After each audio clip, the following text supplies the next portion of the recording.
Hello, hello, hello, we are back!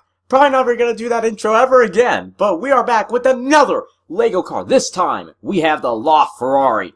And I'm gonna be brutally honest here.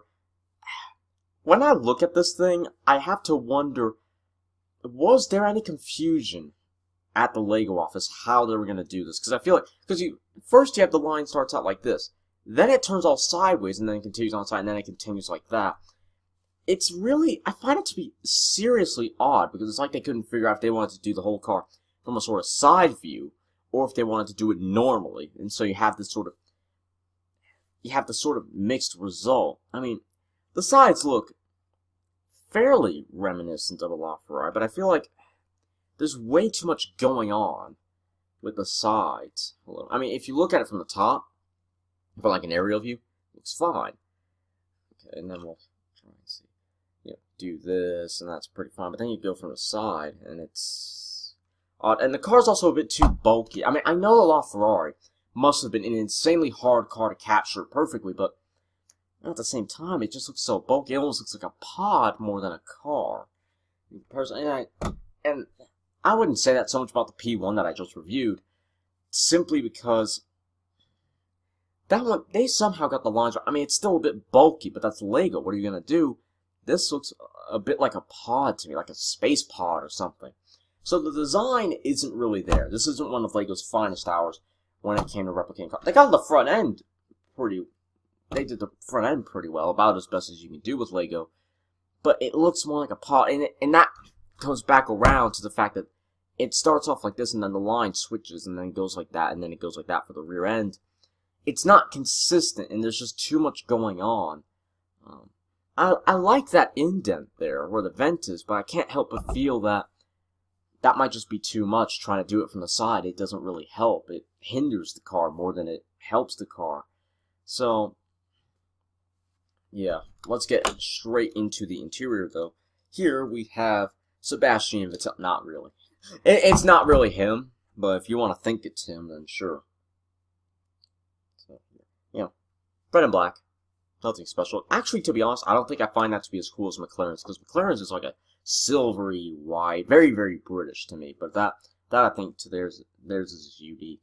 However, the Ferrari's instrument panel is a lot better than that of the P1. It's got a bit more detail. Okay, let's just get this little guy back in here. So yeah. This just looks very pod-like to me, not very LaFerrari-like to me, because LaFerrari is it's a lot slimmer than this. This just looks like a fat LaFerrari. It's just a bit like a space pod, and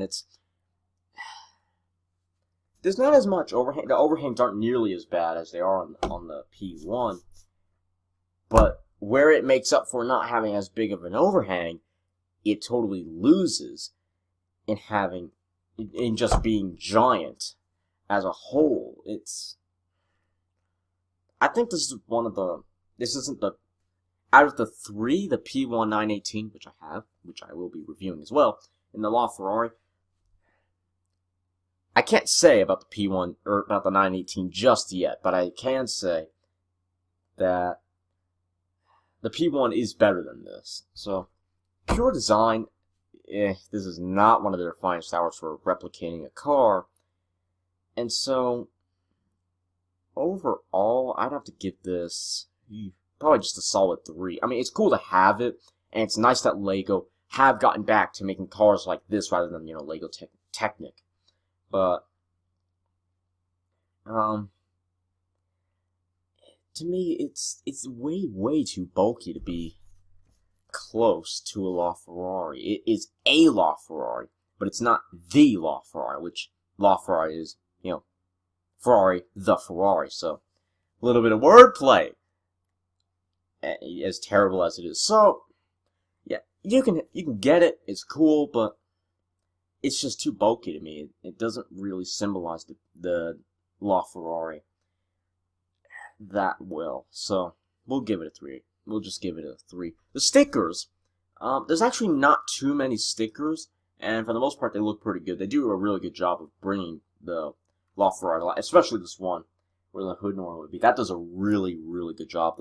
The The headlights do a really nice job as well.